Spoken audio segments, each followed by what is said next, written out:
आत्मीय भाइयों एवं बहनों, बड़ा जन्म शताब्दी पुस्तक माला 94 अवतार की आंधी फिजा बदल देती है। प्रवचन पंडित श्री राम शर्मा आचार्य आपको अपनी आवाज में पढ़कर सुनाते हैं। आइए सुनते हैं। गायत्री मंत्र हमारे साथ साथ। ओम भूर्भुवः स्वाहा तत्सवितुर्वरेण्यं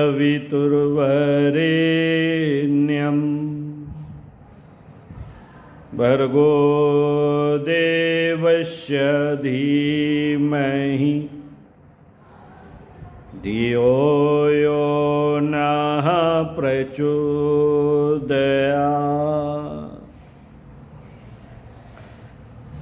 मित्रों, जो आदमी हंसता हुआ खिलखिलाता हुआ रहता है उसके चारों ओर खुशियां छाई रहती हैं। हंसाने वाले खुद भी खिलखिलाते रहते हैं और दूसरों को भी हंसाते रहते हैं। भगवान श्री कृष्ण को देखिए, हंसने वाले भगवान, हंसाने वाले भगवान, रास करने वाले भगवान, नाचने वाले भगवान, बांसुरी बजाने वाले भगवान, साहित्यकार और कलाकार भगवान, संगीत से प्रेम करने वाले भगवान। अरे आप इनसे कुछ तो सीखें, कुछ तो सीखें और अपनी सारी जिंदगी को हल्का बनाकर जिएं। सारी जिंदगी हर समय मुंह फुला कर रहने से जिंदगी जी नहीं जा सकती।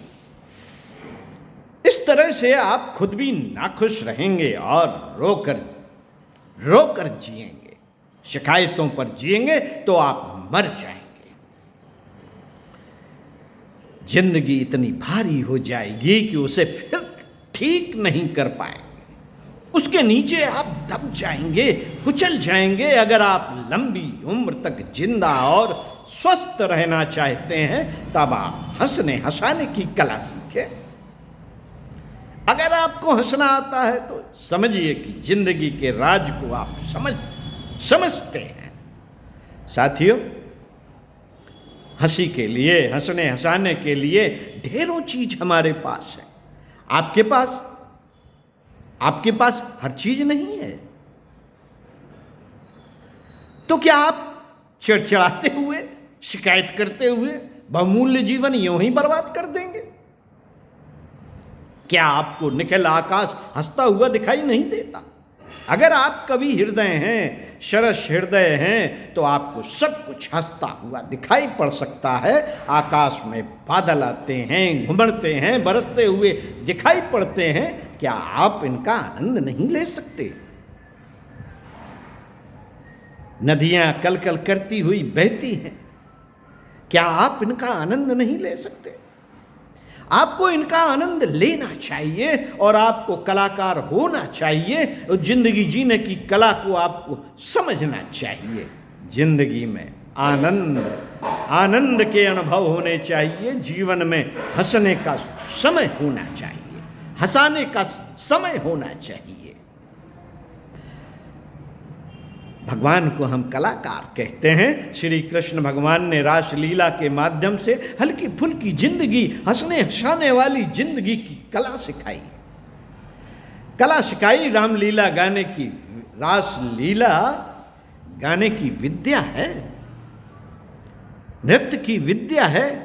नहीं साहब, श्री कृष्ण भगवान ने तो हंसने हंसाने की विद्या बहुत छोटेपन में सीखी थी। हम तो उम्र में बड़े हो गए। नहीं बेटे, बड़ी उम्र के हो तो क्या, योगी हो तो क्या, तपस्वी हो तो क्या, ज्ञानी हो तो क्या और महात्मा हो तो क्या, हंसना आपको भी आना चाहिए। हंसना आपको भी आना चाहिए। गांधी जी के नजदीक मुझे बहुत दिन रहने का मौका मिला। शुरू में वे जिस कोठी में रहते थे उससे मैं दूर रहता था, तो मुझे बार बार उनके हंसने की आवाज आती थी।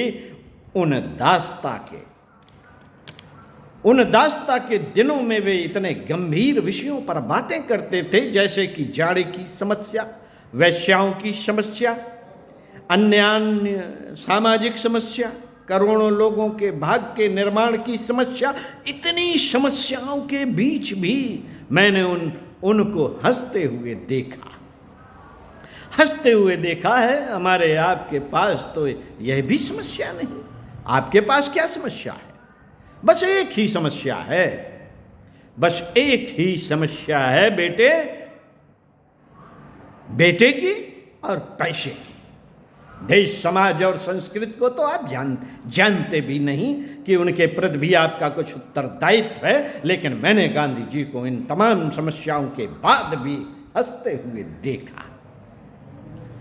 एक बार उनसे पूछा कि बापू एक बात तो बताइए कि आप इतने गंभीर रहते हैं, इतनी चिंताओं से घिरे रहते हैं, इतने गंभीर विषय आपके पास हैं, इतनी असफलताएं आपके पास आती हैं, इतनी समस्याओं का समाधान सुझाते हैं, पर इस कदर आप हंसते कैसे हैं?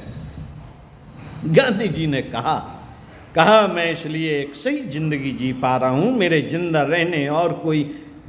रहने का और कोई तरीका नहीं। अगर मैं खुश नहीं तो मेरी मौत, मेरी हंसी नहीं तो मेरी मौत समझो।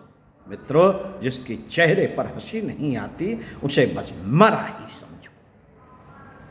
श्री कृष्ण भगवान ने कला सिखाई जिसको हम जिंदगी का प्राण कह सकते हैं, जीवन कह सकते हैं। रास इसी का नाम है। नहीं साहब, इसमें तो बहुत रंगदारी है। नहीं बेटे, इसमें स्वाभाविकता है, शालीनता है। आप महाभारत पढ़ लीजिए, भागवत पढ़ लीजिए। जिस समय तक उन्होंने रासलीला की है तब उनकी उम्र 10 साल की थी। 10वें साल तक सब रासलीला बंद हो गई थी। 7 साल की उम्र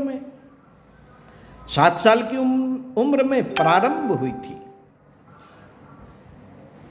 7 साल की उम्र में प्रारंभ हुई थी और 10 साल की उम्र में सब रासलीला खत्म हो गई थी।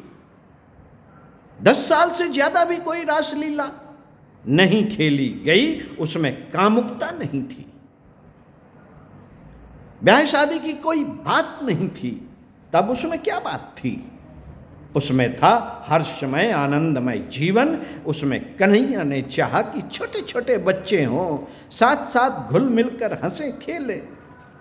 स्त्री पुरुष के बीच शालीनता का क्या फर्क होना चाहिए, शील और आचरण का क्या फर्क होना चाहिए, यह जाने। अगर एक दूसरे को अलग कर देंगे, काट देंगे, तो फिर आप किस तरह जिएंगे? माँ बेटे साथ साथ नहीं रहेंगे तो किसके साथ रहेंगे? बाप बेटी, भाई बहन साथ साथ नहीं रहेंगी। बेटी बाप की गोदी में नहीं जाएगी क्योंकि वह स्त्री है और ये पुरुष है। दोनों को अलग कीजिए, छूने मत दीजिए। औरत को एक कोने में बिठाइए और मर्द को उस कोने में बिठाइए। अरे भाई, ये कहाँ का न्याय है? कहाँ का न्याय है? स्त्री और पुरुष कंधे से कंधा मिलाकर काम करें, गाड़ी के 2 पहिए के तरीके से काम करें तो ही जीवन में आनंद है, प्रगति है। मित्रों, श्री कृष्ण भगवान ने उस जमाने में लड़के लड़कियों की एक सेना पैदा की और उसे एक दिशा दी। उन्होंने कहा कि लड़के और लड़कियों में अंतर करने से क्या होगा? हम और आप सब बच्चे हैं। उस जमाने का पुरुषवादी समाज, परिस्त्रीगामी समाज, जिसमें पाप और अनाचार का बंधन नहीं लगाया गया था, केवल स्त्री पुरुष को अलग रखने की व्यवस्था की गई थी। जहां शील आंखों में रहता है उस पर ध्यान नहीं दिया गया था। केवल शारीरिक बंधनों में शील की रक्षा करने की कोशिश की गई थी। श्री कृष्ण भगवान ने उसे तोड़ने की कोशिश की। भगवान श्री कृष्ण का जीवन सिद्धांतों का जीवन था, आदर्शों का जीवन था। उनकी सारी लीलाएं सिद्धांतों और आदर्शों को प्रख्यात करने के लिए जीवन में ओतप्रोत थीं। मित्रों, बात चल रही थी श्री कृष्ण भगवान की। श्री कृष्ण भगवान का रास्ता दूसरा था। राम अवतार में जो अभाव रह गया था, जो कमी रह गई थी, जो अपूर्णता रह गई थी, वह उन्होंने पूरी की। इस बात से फायदा यह हुआ कि यदि शरीफों से वास्ता न पड़े तब क्या करना चाहिए, खराब लोगों से वास्ता पड़े तब, खराब भाई हो तब, खराब मामा हो तब, खराब रिश्तेदार हो तब क्या करना चाहिए। तब के लिए श्री कृष्ण भगवान ने नया रास्ता खोला। इसमें विकल्प है। इसमें शरीफों के साथ शराफत से पेश आइए। जहां पर न्याय की बात कही जा रही है, उचित बात कही जा रही है, इंसाफ की बात कही जा रही है, वहां पर आप समता रखिए और उसको मानिए और आप नुकसान उठाइए। लेकिन अगर आपको गलत बात कही जा रही है, सिद्धांतों की विरोधी बात कही जा रही है, तो आप इनकार कीजिए और उससे लड़िए और यदि जरूरत पड़े तो उसका मुकाबला कीजिए और मानिए।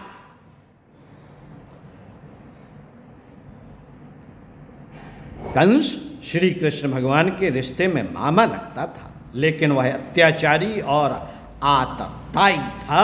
अतः उन्होंने यही नहीं देखा कि रिश्ते में कंस हमारा कौन होता है। उन्होंने न केवल स्वयं ऐसा किया, वरन अर्जुन से भी कहा कि रिश्तेदार वो हैं जो सही रास्ते पर चलते हैं। सही रास्ते पर चलने वालों का सम्मान करना चाहिए, उनकी आज्ञा माननी चाहिए, उनका कहना मानना चाहिए, उनके साथ साथ चलना चाहिए। लेकिन अगर आपको कोई गलत बात सिखाई जाती है तो उसे मानने से इनकार कर देना चाहिए। इसी क्रम में आपको अगले वीडियो में प्रवचन परम पूज्य गुरुदेव के सुनाएंगे। ओम शांति।